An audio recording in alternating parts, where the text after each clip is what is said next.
The atmosphere cracked like glass when the shuttle touched down. Elias Thorne stepped out into a thick lavender mist that hugged the surface like a jealous lover. Varela 7 hadn't changed much. Same humidity that clung to your skin like a possessive ex. Same distant hum of tectonic energy that made your bones vibrate if you stood still too long. And still no decent coffee. Dex, his AI reconnaissance drone, floated behind him, buzzing softly. It was shaped like a sleek black orb with 6 mechanical arms and an attitude problem.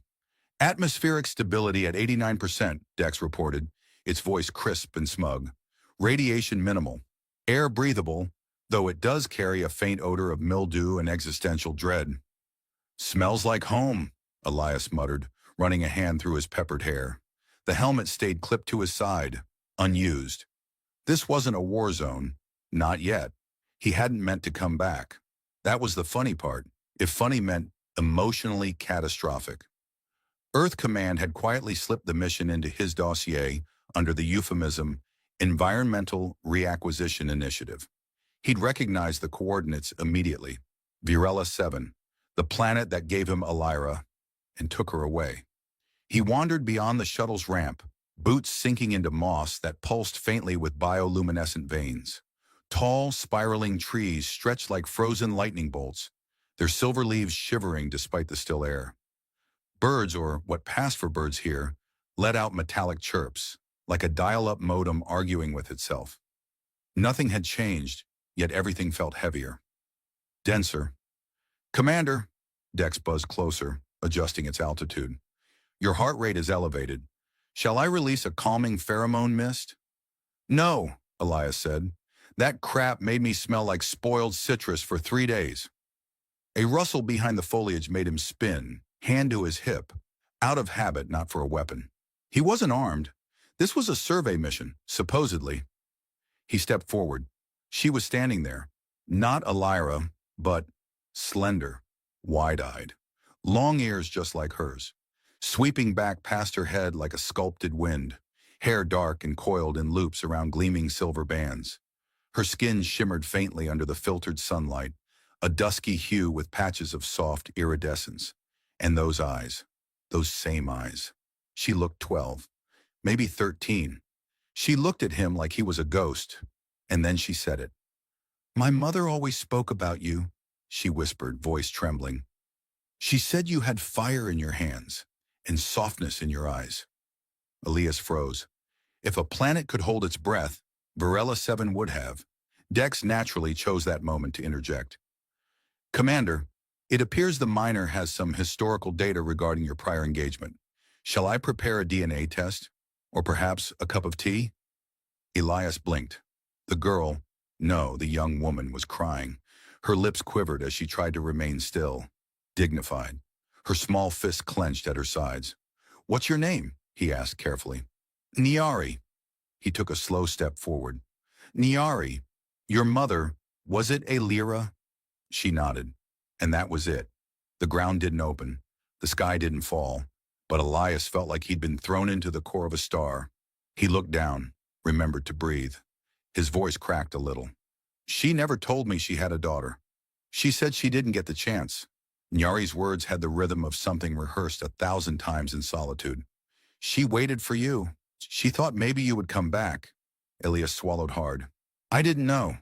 "She died," Nyari said plainly, like a blow delivered and received long ago. "A few turns ago, she told me that if I ever saw you, I should tell you not to be afraid." That sounded exactly like something Elira would say, equal parts cryptic and unnecessary. "I'm not afraid," Elias said, and immediately realized he was lying.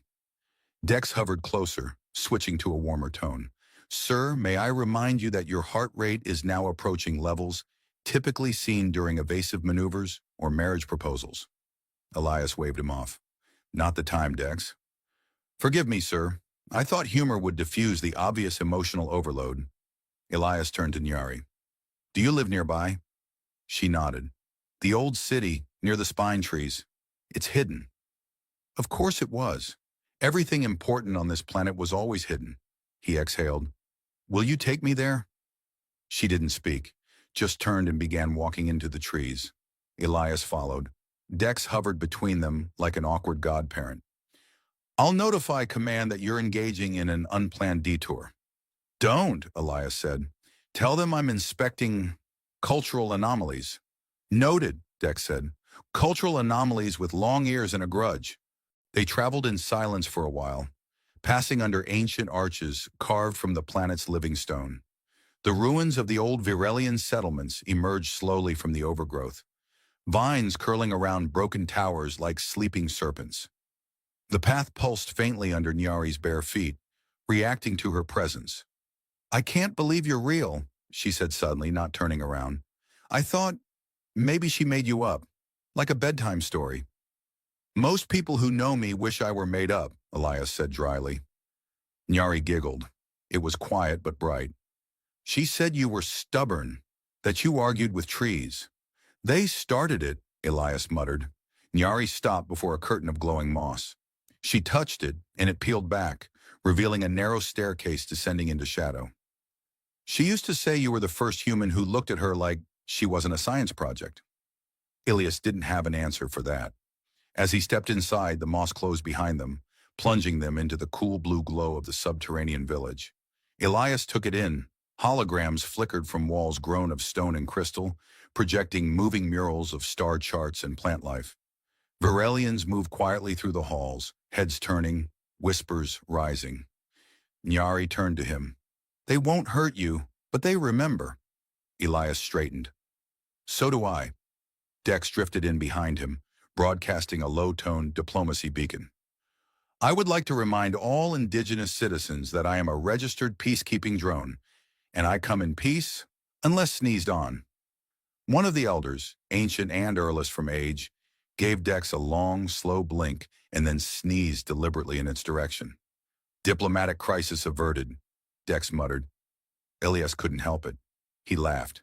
Nyari smiled. The world for a moment felt like it might forgive him. Elias woke to the sensation of something poking his forehead. Something soft, repeatedly. His eyes opened to find Nyari crouched beside him, holding a long, worm-like fruit with an unfortunately enthusiastic wiggle. Breakfast, she said, deadpan. That's still alive, Elias mumbled, sitting up. I try not to eat food that wiggles back. It's traditional, she offered, then added, also hilarious to watch. The fruit flopped from her hand and began inching toward Dex, who immediately activated a low-level shock barrier. I am not a snack, Dex said firmly, or a trash can, or a babysitter. You're definitely one of those, Elias said, rubbing his face. The sleep mat beneath him had somehow molded itself to the shape of his spine, which was either impressive biotech or a sign it had been trying to digest him. Nyari sat cross-legged nearby, chewing her breakfast like it wasn't doing interpretive dance in her mouth. You get used to it, she said. Eventually. Elias gave the fruit a look. Eventually is doing a lot of work in that sentence. The Virelian underground village, if you could call it that, was carved into the roots of the planet, literally. The walls weren't built, they were grown. Biocrystal lattices arched above their heads, glowing faintly in shades of soft blue and moss green. The structures shimmered slightly, adjusting shape and texture in response to light, temperature, and mood.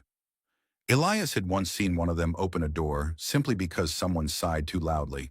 He stood and stretched. So, about your mom, Elira. Nyari's chewing slowed, but she didn't look away.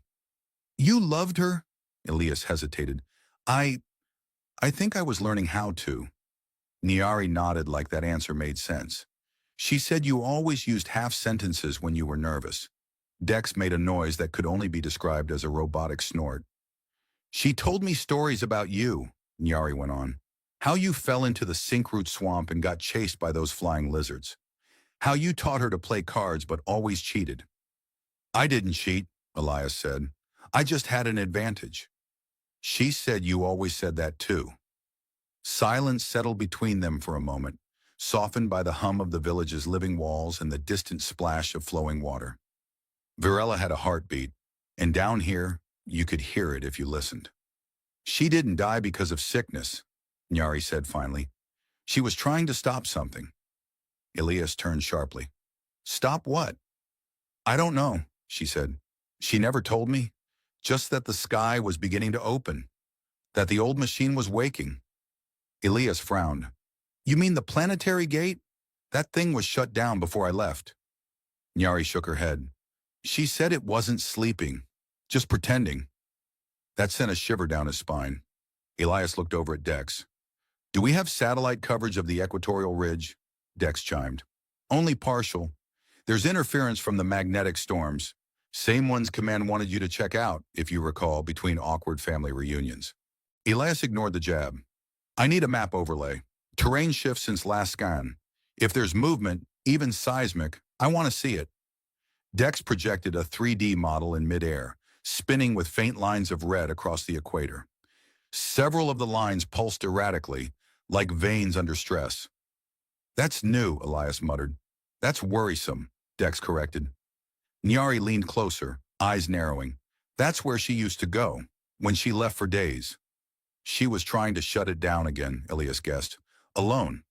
Nyari looked at him. She was never really alone. She carried you with her, in her mind. Elias didn't have a response for that. He reached into his pack instead, pulling out a data crystal. I recorded part of the shutdown sequence years ago. Might be something in there we can use. You're going to stop it? Nyari asked. I'm going to see what it's doing, he said. Then figure out how to make it stop asking questions. Dex rotated. A sound and responsible strategy, sir. Also how you dealt with that customs official on Mars who asked about your contraband coffee. Hey, that was medical-grade caffeine. Nyari tilted her head. What's caffeine? A human survival fluid. Nyari smirked. We have zog-zog juice. I've tasted zog-zog juice, Elias said grimly. It tastes like fermented regret. Nyari burst into a laugh that echoed down the corridor. Later they passed beneath the Hall of Memory, a vast chamber where holograms of ancestors flickered in a dance of stars and color. One form pulsed brighter as they approached, a tall woman with a halo of light around her head, long ears catching the shimmer like sails. Elira. Her voice was recorded, distorted slightly. If the sky opens, you must be the lock. Do not let them in. Nyari stared. I never saw that one before. It's a triggered recording, Elias murmured. She hid messages in the memory matrix. He reached out and touched the projection. It shimmered, and another line of her voice whispered through the room. The fire will return. If he comes, guide him. He will be angry and tired, but he will still care. Elias turned away, jaw tight. We need to leave, now. Dex sighed theatrically. Ah, yes, the familiar scent of escalating stakes. They departed within the hour, heading toward the equatorial ridge in an old glider Elias found parked under a root canopy. It barely held together, powered by photosynthetic panels and hope. Nyari rode behind him, arms gripping the seat, wind in her face. The planet spread out beneath them, wild and dangerous and ancient. And somewhere down there, the past was waking up. Dex hovered alongside them, scanning the ridge. I'm picking up a resonance pulse ahead, and also a lot of bat-shaped things that may or may not be actual bats. I hate this part, Elias muttered. What part? Nyari yelled over the wind. The part where we find out if I was really the hero in your mother's stories. The wind picked up. Or just the cliffhanger. The glider groaned like a tired grandparent with every jolt of turbulence. Elias gripped the controls, which were clearly designed by someone with no respect for ergonomics or mortal hands. The ridge loomed in the distance, jagged like broken teeth on the edge of the planet's equator. Above them, the sky shimmered with ion trails, purple streaks of electric chaos curling like smoke across the stratosphere. I'd like to file a complaint with the Planetary Design Committee, Elias muttered as they hit another vertical dip. Under unreasonable topography. Nyari clutched the seat behind him, laughing. You sound like her. Elias grunted. She laughed when I panicked too. Dex zipped beside them, scanning the landscape. Vibrational frequencies spiking. I'm detecting a wave pattern consistent with dormant tech reactivation. Elias tilted the controls. So she was right. Something's waking up down there. Or getting up to stretch and terrorize the locals. Hard to say. I did pack a diplomatic flag and an emergency cupcake. They landed roughly, if landed, meant scraping the glider into the dirt until it whimpered to a stop. The ridge was quiet, too quiet, not in a poetic way, in a nothing living wants to be here way. Nyari stepped out and looked around. It smells like metal. Elias knelt and touched the ground. Warm, buzzing faintly, like it remembered electricity. We're close. They followed a narrow fissure into the rock, descending deeper through a series of ancient tunnels. The walls were etched with alien script, Aelira's language, but twisted, corrupted. The symbols shimmered in faint red light, pulsing like a heartbeat with an arrhythmia. Dex's voice dropped. There's an energy signature ahead, and a sarcasm deficiency. I don't like it. Nyari pressed her hand against the script. It shifted slightly under her palm, as if recognizing her. It's Virelian, but older, before the War of Skin and Light. That sounds inviting, Elias said. Next you'll tell me there's a doomsday device powered by bad decisions. Dex beeped. Confirmed. At the bottom of the passage, the air opened into a vast chamber. It was not built by hand. It was grown, engineered. The walls pulsed with layered circuits embedded into the organic stone. Floating above a dais in the center was a monolith, a shard of black crystal the size of a shuttle. It hovered with impossible stillness. Nyari gasped. She called it the Anchor, said it was older than the stars. Elias stepped forward. I've seen these. On a mission to Angelus 4, a tech race seeded them. Catalysts for interstellar portals. Most of them failed or went dormant. We never figured out who made them. The shard pulsed once, low and deep, like thunder in the bones. Dex buzzed backward. And that one just noticed us. Suddenly, the walls around them shimmered and formed a face. No, not a face. The suggestion of one. Angular lines shaped into a visage that flickered and distorted as though it hadn't quite remembered how to be human. It spoke, but not in any language they recognized. It was emotion layered in sound. Elias staggered back as words slammed into his mind like bricks. Arrival, anchor, breach, recursion. That's not creepy at all, he muttered. Nyari closed her eyes. It's asking if we're the key. Elias frowned. How do you know that? I don't. I just heard it. In my head. The shard pulsed again, faster now. Something in the chamber began to unfold. Panels along the walls peeling back to reveal rows of machinery. Tubes hissed. Gears rotated without touching. The air rippled with a static charge. Dex flipped on full sensor mode. We have about 6 minutes before this entire chamber starts broadcasting. I don't know where, but it'll be big and probably interrupt someone's dinner. Broadcasting what? Elias asked. Coordinates. It's trying to open a gate. Nyari turned to Elias. Can we stop it? He hesitated. Maybe. If I can find the control matrix, or an off switch, or, I don't know, throw a shoe at it? Dex projected a schematic. There's a central relay node beneath the shard, but the interface requires Virelian DNA, Nyari said, stepping toward it. A brave idiot, Dex finished. Elias grabbed her wrist. Nyari, no, we don't know what it'll do. You're right, she said, but she gave me this. My mother knew this might happen. She left me behind, so I could be the key. Elias stared at her, torn between protecting her and trusting her. Finally, he let go. Okay, but if it tries to melt your brain, I'm yanking you out and grounding the entire planet. She placed her hand on the node. The chamber exploded with light. Not fire, not force, just knowledge. Images, visions of worlds burned, rewritten, rebooted. Ancient civilizations reaching too far. The anchors left behind as doors, as traps, as beacons. The monolith was not a machine. It was a message in a bottle. A flare, a scream disguised as a whisper. And now it was awake. Nyari staggered back. It's not just a portal. It's a seed, a starter code for whatever comes through. Elias cursed under his breath. So what comes next? Dex blinked red. Something answered.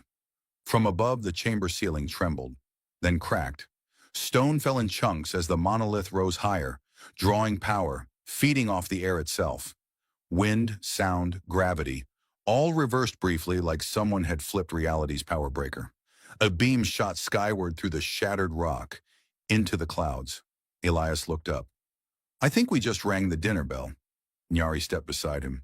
She tried to stop this alone. Elias clenched his fists. We won't make that mistake. Dex rotated defensively. I suppose diplomacy is off the table. Dex, Elias said grimly, clear all encryption locks. We're going to need weapons, and possibly a bigger glider. Dex's lights pulsed nervously. You're enjoying this, aren't you? Elias allowed himself the ghost of a smile. I've missed saving the galaxy with zero preparation. Nyari smirked. I see what she saw in you.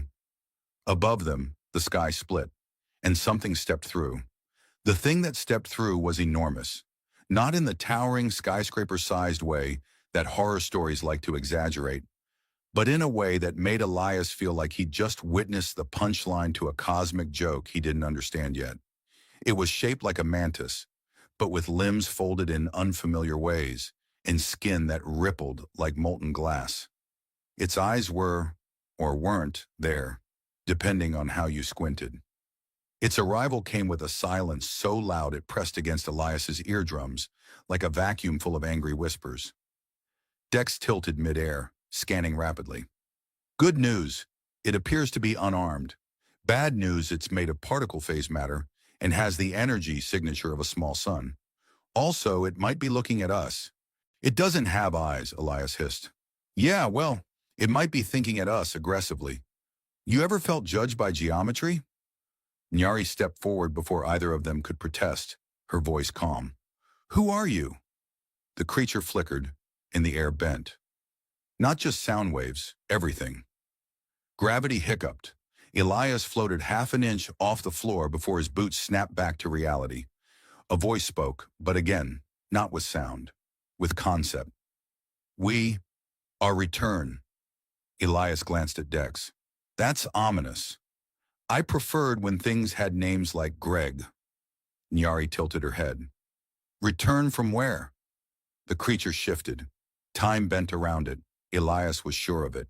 His chrono implant jumped forward 3 seconds, then back 2. He felt slightly older, but also mildly hungrier.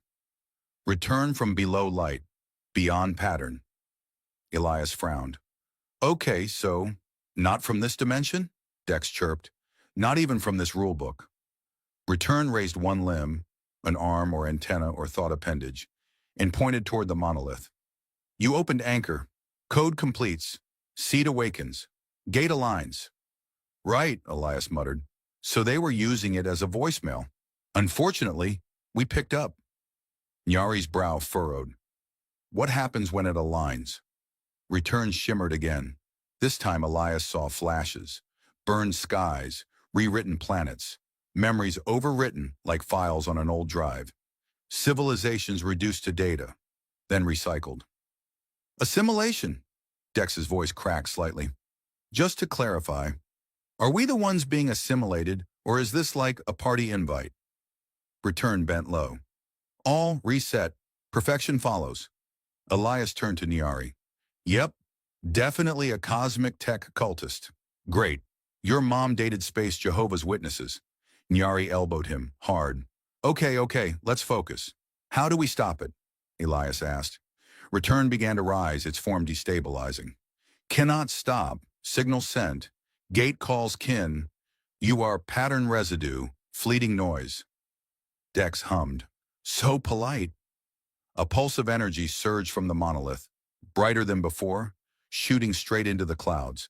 Elias could feel it now, like standing too close to a launching rocket, except the force pressed inward instead of outward. We need to break the gate code, Elias said. Force it into recursive error. Loop the startup sequence until it crashes. Nyari frowned. Is that possible? Dex spun midair. Sure, if you're a lunatic.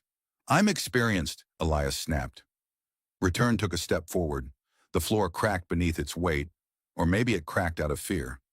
Either way, Elias pulled his plasma tool and aimed at the monolith. Dex blinked red.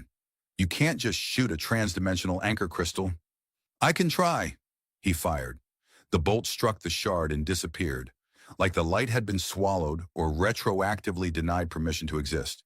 Elias cursed and stepped back. That was my favorite setting. Nyari stepped beside the node again. We can rewrite it. My DNA unlocks its interface. If we enter the wrong command, we could fry your brain, Elias said. We could stall the process, she said, ignoring him. Dex whirred. She's right. A temporary corruption in the anchor's protocol loop might give us a few minutes before it opens fully. Just long enough to run away screaming, I suppose.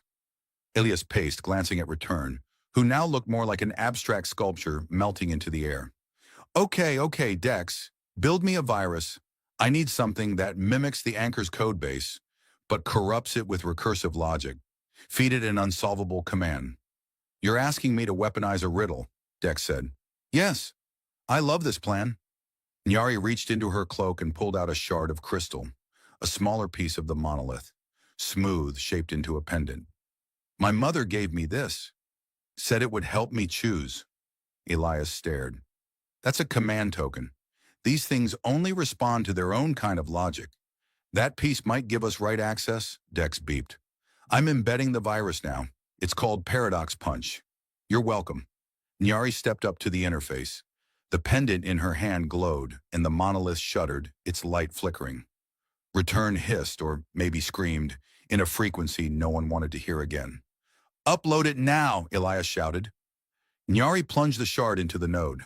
The chamber exploded with noise, code, logic, cascading errors. The monolith began pulsing wildly, then slowing. Slower, until silence. Return staggered, its limbs spasming. Then it blinked out. Not vanished, not teleported, unhappened. Dex spun.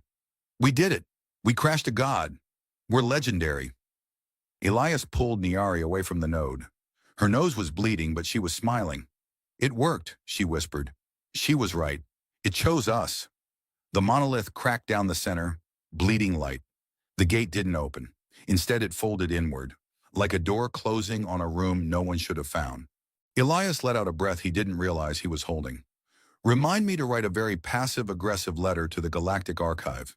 Dex beeped. We still have a problem. That signal? Still sent. Just delayed. Elias nodded. Then we'd better prepare. If more of them are coming, Nyari stood, wiping her nose. Then they won't find us unready. Dex projected the galaxy map. So what's the plan now, General Glitch? Elias smiled grimly. Now, we warn the others. We find the rest of these anchors, and we break the loop. Dex paused.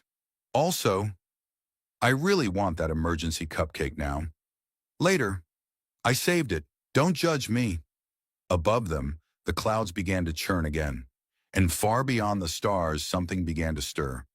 The outpost they landed on 3 weeks later was unofficial, which is to say, technically illegal, mostly rusted, and run by an old Silex trader named Brum, who swore he once sold a snoring crystal to an emperor's cousin. Elias believed about 5% of that. The landing pad hissed under their boots as they descended from the patched-together shuttle Dex had rebuilt using pieces of their old glider, the monolith's leftover fragments, and, apparently, a microwave from a crashed research ship. Don't judge the shuttle, Dex said as it made a distinctly organic groaning noise behind them. She's sensitive. Elias scratched his stubble and looked at the small cluster of domes nestled in the crater. Looks like a dust farm. Technically, Nyari said, brushing grit off her jacket, it's a data haven. Brum trades secrets for root beer. I don't even want to know how that economy works. Inside, Brum welcomed them like old relatives he remembered owing money. His eye stalks blinked asynchronously, and he wore what might have once been a uniform, or possibly a curtain. You brought me danger, Brum said, rubbing his palms. I like danger. Keeps the air spicy. We brought you knowledge, Elias corrected. Ancient gate builders, forgotten tech, and, oh yes, a signal that may bring uninvited guests. Brum squinted at Nyari. She looks like her. Nyari froze. You knew my mother? Knew of her, Brum replied. She once beat me in a game of spiral tags and left without saying goodbye. Legendary move. They transferred the monolith's corrupted data to Broom's secure archive, then cross-referenced it against the Deep Drift cartograph.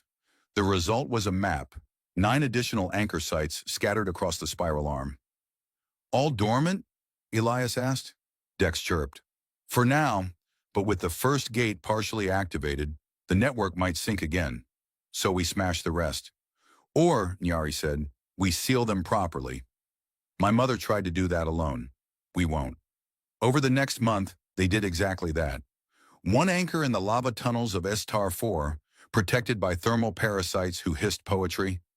Another beneath the oceans of Caldari 9, guarded by intelligent plankton who asked riddles about friendship. Elias failed miserably at those. Each site brought new dangers, but also new allies. Engineers, archivists, ancient AIs who remembered the stars when they were still cooling. Nyari spoke at every gate, her voice calm, her presence trusted by the monolith shards. Sometimes she wept after, but each time she stood taller. Dex began compiling a guide. So you've activated an interdimensional beacon, a survivor's cookbook? Elias stopped flinching whenever someone mentioned Alira. The guilt remained, a persistent background radiation. But it didn't paralyze him anymore. He told Nyari about the day he left, about the fight, about how terrified he'd been of being something he couldn't name. She listened without judgment, then punched him in the arm. You're still an idiot. Runs in the family. Their final anchor site wasn't a site at all. It was a ship. Adrift in the Kuros expanse, the Seed Ark floated like a ghost. Built by the same hands that made the monoliths. Powered by dreams, the log said. Literal encoded dreams of its creators, stored in crystalline memory. Inside, they found a message. Not just text or thought, but a full experience. A shared dream. They stood together in that dream, Elias, Nyari, Dex rendered as an unusually shiny toaster, and faced the creators of the monoliths. Beings made of harmonic resonance and structure. They had not meant harm. The anchors were their fail-safes, their attempts to return after a great exodus. But time had eroded context. The fail-safes had warped. Return became assimilation. Signal became weapon. Pattern became prison. Elias stepped forward in the dream. What do we do with your legacy? A shimmering form replied. Bury it. Or remake it. Nyari chose the latter. She used the Ark's interface to rewrite the final anchor's code, changing its function, not to open, but to warn. A beacon that would guide civilizations away from the danger, a library instead of a gate. When they left the Ark, it folded into the dark like a sigh. Dex floated silently for once. What now? Elias asked as they returned to the shuttle, which now had curtains and a strange smell he refused to investigate. Nyari looked out the viewport, her long ears twitching faintly as the stars stretched before them. We tell the stories. We protect the ones who don't know yet. And maybe take a vacation. Some place with breathable air and zero existential threats, Dex added. Brum messaged them later. The monolith network had gone quiet. Galactic signals were stable. No new anomalies. Elias stared at the message for a long time, then turned to Nyari. Your mother once said the stars are full of second chances. Nyari smiled. And now I know why. They set course for a little moon with strong coffee, lazy sunsets, and no ancient alien structures. Just for a while. The universe would still be there tomorrow, but tonight they rested. Together. Ready. Whole. The jungle breathed in binary. That was the first thing you noticed on Varelia 9. If you listened hard enough, every rustle of the foliage carried a rhythm, a code. The trees weren't trees in the way humans understood them. They were more like nervous systems rooted in soil, dreaming in static. And perched high above it all, nestled inside a hollowed-out cortex branch of a living memory tree, the alien woman stirred from sleep and cursed the sunrise. Another day of being the galaxy's favorite joke, Ilari muttered, pulling a thermal cloak over her elongated ears, which twitched as if trying to flee the morning on their own. She blinked, rubbed the sleep sand from her eyes, and winced as a vine nudged her forehead with a wet bloop. No, I'm not forgetting breakfast again. Last time you fed yourself, we had a hallucinogenic raccoon riot in the pantry. She slid down a spiral of muscle veins that functioned as stairs, her long fingers brushing a crystalline interface that woke her home from dormancy. Light flickered. Biogel screens unfurled like scrolls. The main control panel beeped twice, one for her vital signs, one for the weather. Mild magnetic storms. Risk of levitation. Great, she said, popping a cube of sour root into her mouth. Don't wear any loose pants, I guess. She spent the next few hours tuning her collection of neurocrystals, occasionally swatting away the microfauna that believed everything in her lab was edible, including her. It was an ordinary day, or at least as ordinary as it got when your closest neighbor was a talking fungus who kept trying to unionize, until the sky screamed. Ilari paused, squinting through a heat-fogged window as a tear of fire broke the clouds, trailing metal debris like a comet with indigestion. Her ears flicked. She sighed. Another crash. Just what I needed. Maybe it's a new pizza delivery system. She tapped a root nerve that summoned her weapon, a fusion spear, half ceremonial staff, half decommissioned power core from a failed romance with a weapons dealer.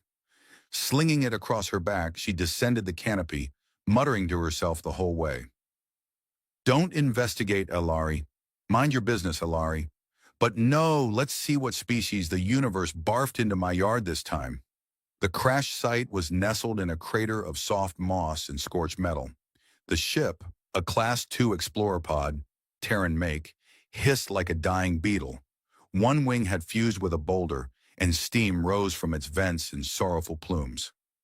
Ilari crouched at the edge of the crater, spear extended. A hatch burst open with a wheeze. Out stumbled a man, human, early 30s, covered in ash and bad decisions. One boot, messy hair, eyebrows that looked like they were halfway through leaving his face. He clutched a tablet in one hand and a half-melted protein bar in the other.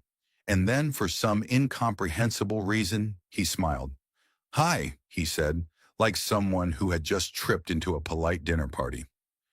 Do you happen to have a fire extinguisher or a time machine? Ilari blinked. Are you talking to me? He looked around. Well, unless the tree wants to help, yeah. She straightened up, keeping her distance. You crashed on restricted land, and you're trespassing. Guilty, he said cheerfully, offering her a charred hand. Dax Harlow, explorer/mechanic/I didn't mean to crash into your yard. She stared at the hand, then at him. Her ears twitched. Don't take this personally, she said, but you smell like sadness and rocket fuel. Yeah, that tracks. He dropped his hand. You know, wow, you're beautiful. It hit like a concussive wave. Ilari froze, not metaphorically. Her bioskin glitched, literal flickers across her surface, limbs stiffening as if rebooting. Her eyes widened, and a low bot crackled from her collarbone implant. Dax blinked. Did I short-circuit you? She rebooted with a jolt, staggering a step. What did you say? You're beautiful, he repeated cautiously. Like if someone combined a warrior priestess with a data sculpture. I mean, your ears twitch when you're angry. That's kind of amazing. Ilari stared at him, calculating the odds of a concussion-induced hallucination. Then she laughed, a short, sharp bark. Okay, you are insane. Debatable, Dax said, but still alive, which is a win. She sighed. You should be vaporized, or at least mildly incinerated. Do you know what this planet does to intruders? Offers them awkward compliments? She tilted her head. You think this is awkward? Well, I did just tell a strange, spear-wielding woman that she's beautiful, and she locked up like a busted vending machine. I did not lock up. You glitched. I saw it. That's a defensive bioskin feature. It was adorable. Ilari groaned and turned away. This is a mistake. I should have let the jungle digest you. Could still happen, Dax said, limping after her. I think I stepped on a frog that spoke Latin. She paused halfway up the hill. Fine, one night. You can stay one night. But if you touch anything in my home without permission, the walls will eat you. He saluted, then winced. Noted. You know, you're surprisingly generous for someone who just threatened me with carnivorous architecture. She looked back, ears twitching again. Don't make me regret this. Oh, that ship already sailed and crashed. Literally. She almost smiled. Almost. Dax snored like a malfunctioning ventilation unit. It was somehow impressive and offensive at the same time. Alari stood at the edge of her living quarters, arms crossed, watching him drool onto a moss pillow that had clearly attempted to smother him in the night and then given up from sheer frustration.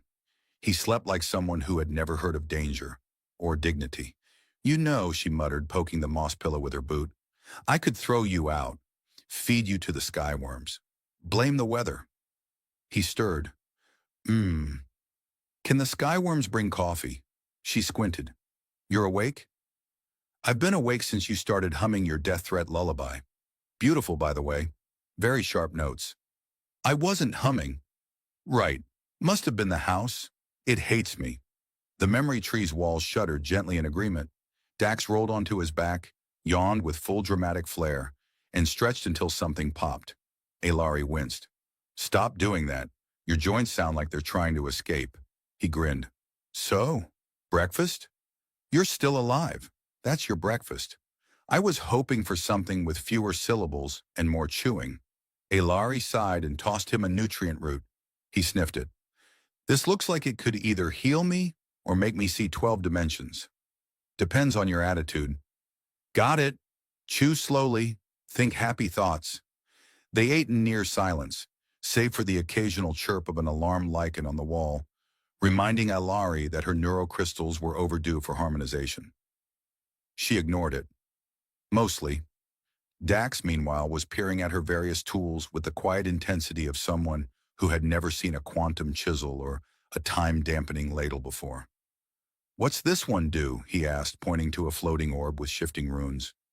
That translates sarcasm into binary. He nodded solemnly. So, useless for humans. Extremely. He wandered toward her workbench.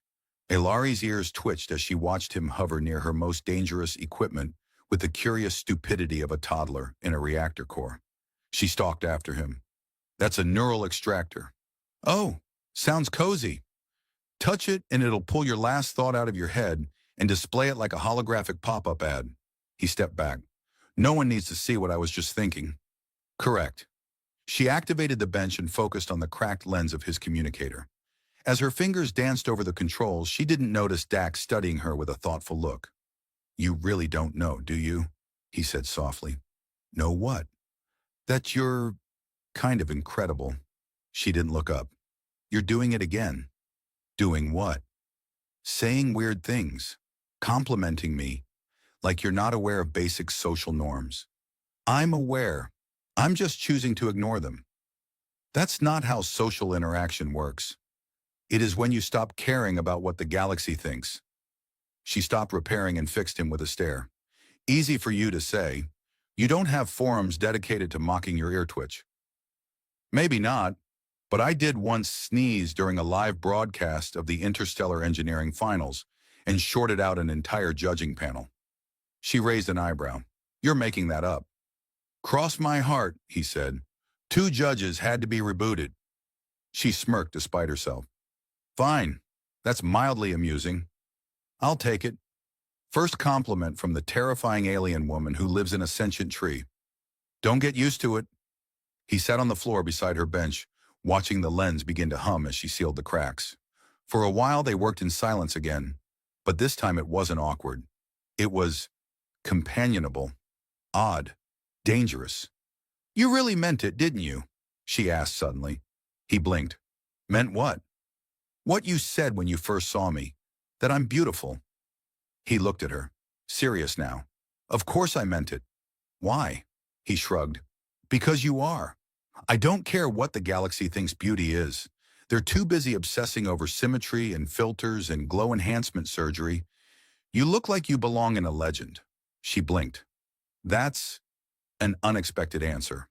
Well, I'm an unexpected guy. More like an undercooked one. I'm working on it. She went back to soldering the lens, but her movements were slower, distracted. She wasn't used to hearing things like that. Honest things. Sincere things. You know, Dax said, breaking the moment. Your house tried to feed me to a closet last night. That was your fault. How? You went into the closet. I was looking for a blanket.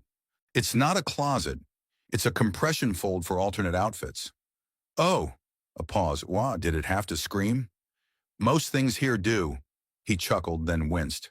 Also, I might have stepped on something that cursed me. Was it green and muttering? Yes. That's a thinking mushroom. You probably just stepped on its thesis. Should I apologize? You already did. It edited the apology and sent it back. He blinked.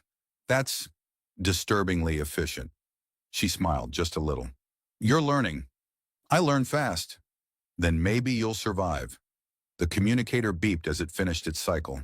Ilari handed it to him. He turned it over in his hands like it was made of gold. This is perfect, he said. You're amazing. Flattery again? Nope, just truth. She rolled her eyes, but her ears twitched in that now familiar way. Do all humans flirt by crashing and bleeding everywhere? Only the charming ones. She shook her head and stood. Come on, you can help me harvest prism spores, but don't touch anything that glows, breathes, or hums in minor keys. Got it. Don't lick the rainbow. Absolutely don't. He followed her into the jungle, the memory tree sealing behind them with a soft hiss. The sunlight danced through the canopy in geometric patterns, refracted through fungal fibers and bioluminescent branches. Dax looked up in awe. Ilari looked back, already regretting everything, but she didn't tell him to leave. So let me get this straight, Dax said, gripping a vibrating harvesting rod with both hands, like it was trying to escape to another dimension. You want me to poke that? He pointed at a pulsating, violet-spotted spore pod, which, by the way, looks like a swollen nose about to sneeze, until it explodes into hallucinogenic glitter. And then what? Catch it with my mouth open? Catch it with the containment field, genius, Ilari said, rolling her eyes. Unless you want to spend the rest of the day thinking you're a puddle of sentient spaghetti. He considered that. Tempting. But I have too many questions about the implications. Less talking, more poking, but slowly, and only at the center node. If you hit the side glands, it'll scream. Like actual screaming? Like opera, with laser harmonics. He carefully leaned in, tongue sticking out slightly in full concentration. The rod emitted a soft whine as it made contact, and the spore pod pulsed once, twice, then exploded with a sound like a sneeze from a synthesizer. Shimmering gas spiraled up and was immediately captured by the containment net Ilari had cast overhead. Boom, Dax whispered, impressed. So weird, so gross. I love it. You're very easy to entertain. I once spent a week trapped in a cargo bay with a hyper-intelligent parrot that only knew insults. My standards are skewed. They moved deeper into the grove, stepping over bioroots and glowing stones that clicked underfoot. The air smelled faintly of ozone and alien cinnamon. Ilari walked with the kind of grace that comes from decades of not being eaten by one's own environment, while Dax followed with the grace of someone surprised every time gravity remembered to work. So, he said, dodging a vine that tried to high-five his throat, how long have you lived here? Alone, I mean. Too long. Didn't anyone ever try to visit? Family, friends, angry sales bots? No one wants to see the ugly witch of Virelia 9, she said flatly, unless they're lost, bored, or both. I was technically all three. Lucky me. Dax glanced sideways at her. You know, I've been around a few systems. Ugly comes in many forms. You don't qualify for any of them. She didn't answer. Her ears flicked. He noticed that now, every time she was uncomfortable or thoughtful or caught between wanting to speak and refusing to admit she wanted to speak, they moved like radar. They reached a clearing where a group of sentient crystal bushes were arguing in high-pitched trills over photosynthetic space allocation. Ilari shushed them with a gesture, and the bushes fell silent, glowing sullenly. She knelt, collecting spores that had settled in the moss. Dax watched her. You know, he said, you could leave. She snorted. What, and join a society that put me on the cover of Galactic Freak Watch Monthly 3 years in a row? I thought they stopped publishing that. They did. After I hacked their server and replaced all their celebrity scans with pictures of my elbow.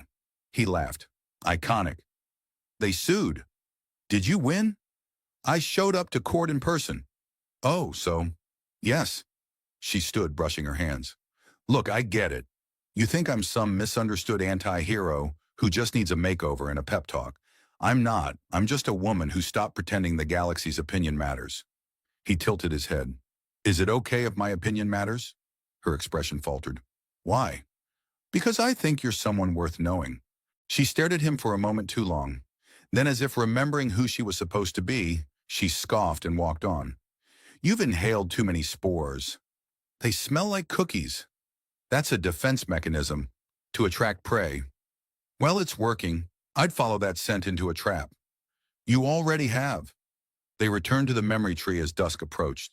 Though dusk on Virelia 9 was less a time of day and more a planetary phase shift involving bioluminescent pollen clouds and gravitational hiccups. Dax's hair floated slightly as reality hiccuped twice and then stabilized with a burp. Do you ever get used to that? He asked, brushing a glowing speck from his ear. No. Inside, the house pulsed gently with warmth and light, adjusting to their biosignatures. The walls unfurled a series of shelves, presenting clean robes and a bowl of glowing sanitizer gel. Is this edible? Dax asked, poking it. Only once. He wisely wiped his hands and changed into the robe. It fit perfectly, albeit dramatically. You've got great fashion taste for a hermit. I used to design exo-garments. Seriously? Before I was infamous. You're full of surprises. I used to have a perfume line. What was it called? Repel. It sold well on prison planets. They sat near the central node where the memory tree's core hummed softly. Dax leaned back on a vine seat that adjusted itself to his spine. Ilari sipped a cup of glowing tea, watching him with the suspicion one might reserve for a chatty virus. Why are you really here? She asked finally. He didn't pretend to misunderstand. Ship was heading to a salvage zone near the Kuralan Rift. Took a shortcut through uncharted space. Didn't know this place existed. And now? He looked around, then at her. Now I'm thinking of reasons to stay. She set her cup down. That's stupid. I've done stupider things. Like telling the most hated woman in this quadrant that she's beautiful? Exactly like that. Then you really are an idiot. Maybe. The memory tree dimmed slightly, recognizing the shift in tone. Silence stretched. Ilari stood, pacing. You don't get to do this, she said. Just walk into someone's exile and make jokes and compliments like it's a party trick. I didn't plan this. No one ever does. They just show up, act like they're different, and leave. I'm not leaving. You will. Try me. She stopped pacing. Her eyes were hard, unreadable. You're not special, Dax. He nodded slowly. I don't have to be. I just have to be honest. They stared at each other. Not as alien and human, not as mockery and victim. Just two people who'd collided in the wreckage of everything else. You're weird, she said. You're terrifying. They sat again. The tree hummed gently around them, like it was listening, which of course it was. Dax woke up to a shriek, followed by something hitting him in the face. It was soft, squishy, and smelled faintly of overripe starfruit. He peeled it off his nose and blinked up at Ilari, who stood over him holding a second one. You were snoring again, she said. I thought the tree filtered that out. It tried, then it started leaking sap from stress.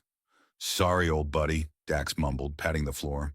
Didn't mean to traumatize your infrastructure. He sat up and immediately regretted it. His hair was standing in 6 different directions, a side effect of the gravitational pulse storm that had rolled through the atmosphere overnight. Ilari tossed him a pulse smoother. He fumbled with it. Which end? She snatched it back, flipped it once, and zapped his head. Instantly, his hair flattened into something vaguely presentable. He blinked. You just fried my thoughts. I wish. Now move. You said you wanted to see the observatory. Right. Gotta check off the Space Hermit's backyard telescope from my cosmic bingo card. It's not a telescope. It's a cross-temporal analysis station built into an extinct moon core. That is a lot of syllables just to say cool space stuff. They trekked out past the grove and into the valley where jagged stones floated lazily, caught in semi-permanent levitation by magnetic fractures in the crust. Dax pointed at a rock the size of a shuttle pod that was slowly doing cartwheels in midair.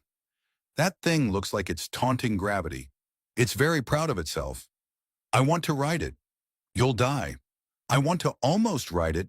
The observatory loomed ahead, its spire carved into the ancient remains of a fallen celestial titan. It shimmered with residual phase energy, like it was caught between blinking and being awake. As they entered, the air shifted, thick with static and old time. Dax whistled. This place feels like someone's about to narrate my destiny. Don't tempt the analysis AI. Oh, come on, it's not like it's alive. A hollow voice echoed through the chamber. Define alive, meatbag. Dax held up his hands. All respect to the building's ghost. No offense meant. Ilari ignored the AI and stepped up to the main console, which bloomed open like a mechanical flower, revealing multiple hovering panels of data, star charts, and something that looked like a scrolling apology from a very nervous planet. I use this to monitor interstellar communications, she said, mostly to eavesdrop. You spy on people? I research, with intent. That's exactly what spying is. Then yes, I do that. She flicked a control and a galactic map unfolded midair. Multiple sectors blinked, some red, some green, a few in a mysterious purple that hummed disapprovingly. Something's coming, she said.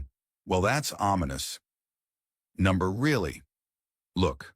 He leaned in. One sector was pulsing with irregular rhythm, like a heartbeat gone wrong. Ilari tapped it and zoomed in. A fleet was moving, fast, unusually so, through an unstable corridor near Virelia 9.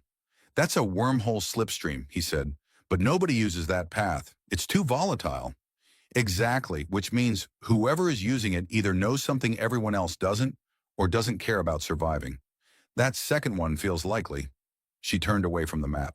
You may have brought them here. I swear I left all my pursuers in the last system. One of them even gave me a going-away card. With explosives? Of course. They stared at the data. Dax scratched his head. Why would anyone come here? There's nothing valuable.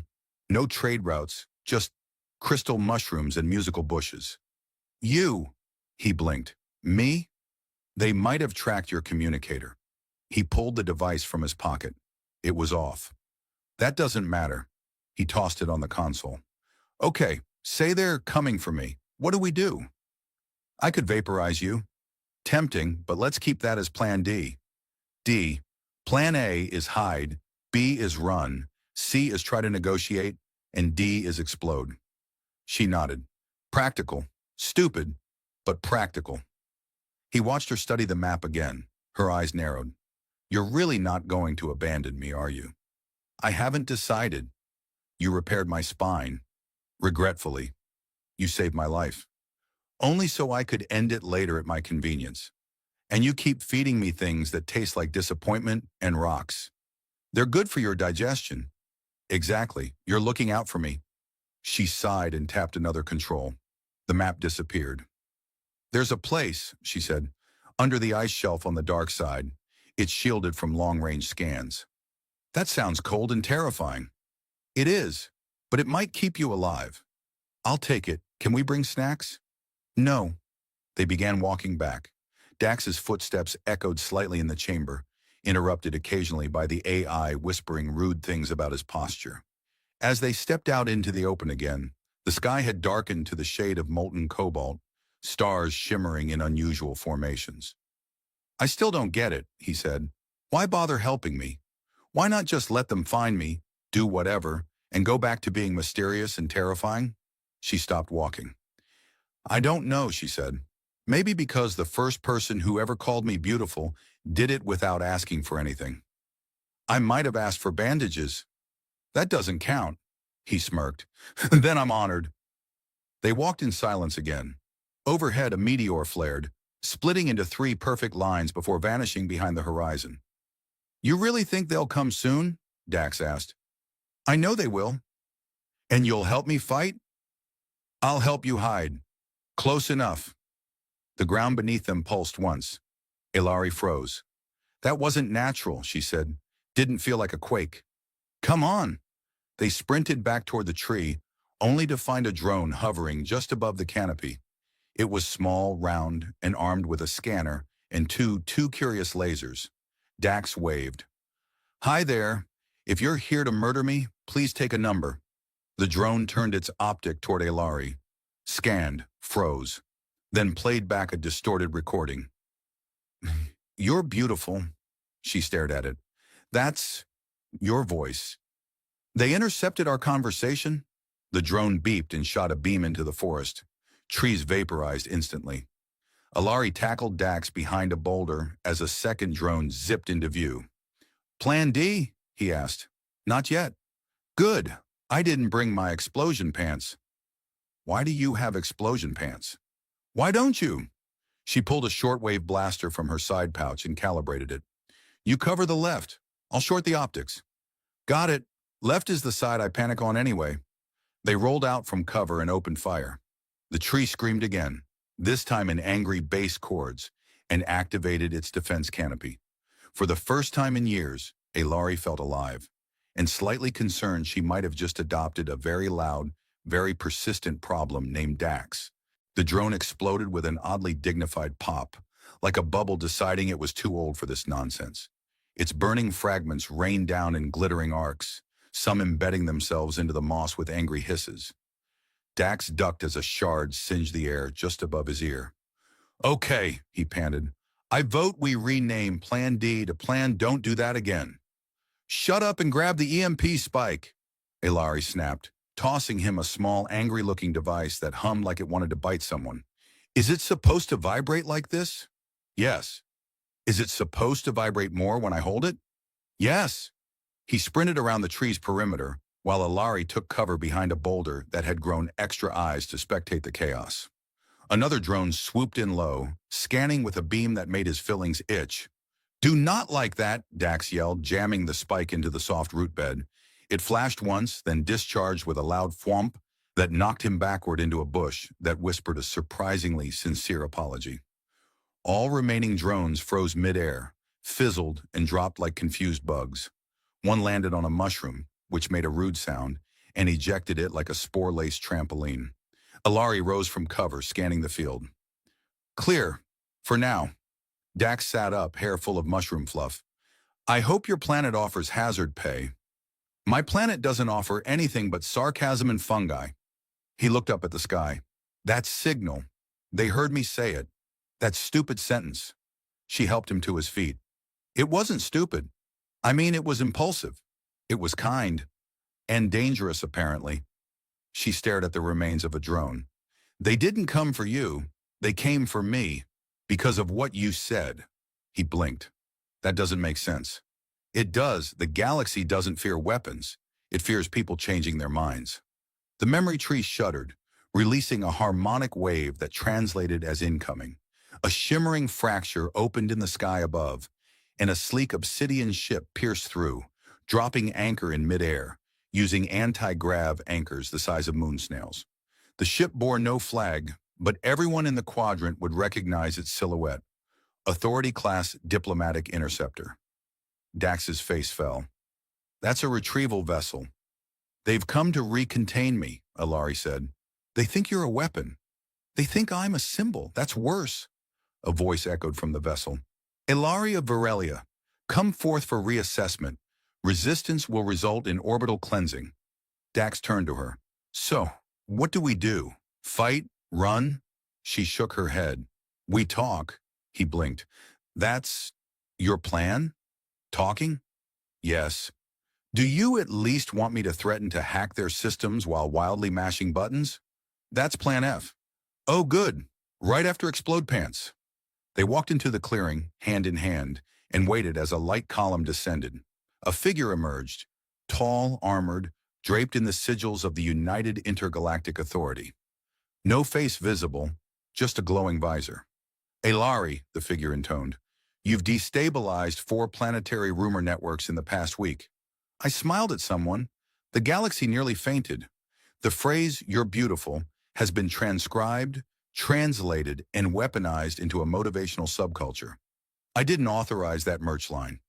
The High Council sees this as a psychological contamination event. Dax raised a hand. Hi, yes, human contamination vector here. I'd like to file a counter-argument. Denied. But I haven't said it yet. Preemptively denied. Alari stepped forward. If you're here to erase me, go ahead. But know this. The words weren't the virus. The reaction was. The authority unit twitched. You are suggesting the problem is not you, but everyone else? Yes. That is highly non-compliant. Welcome to real life. The visor blinked once, then again, then paused, possibly buffering. The silence stretched. Dax cleared his throat. Look, buddy, you can try to shut her up. You can even take me. But the idea's out there now. She's not a monster. She's a person. And the first time someone said something nice to her, the whole damn galaxy had a meltdown. Another pause, then a quiet beep. The authority turned away, walked back into the light column, and vanished. The ship lifted without a word, disappeared into the sky, and was gone. Dax stood frozen. Did we win? Or are they just going to explode us later?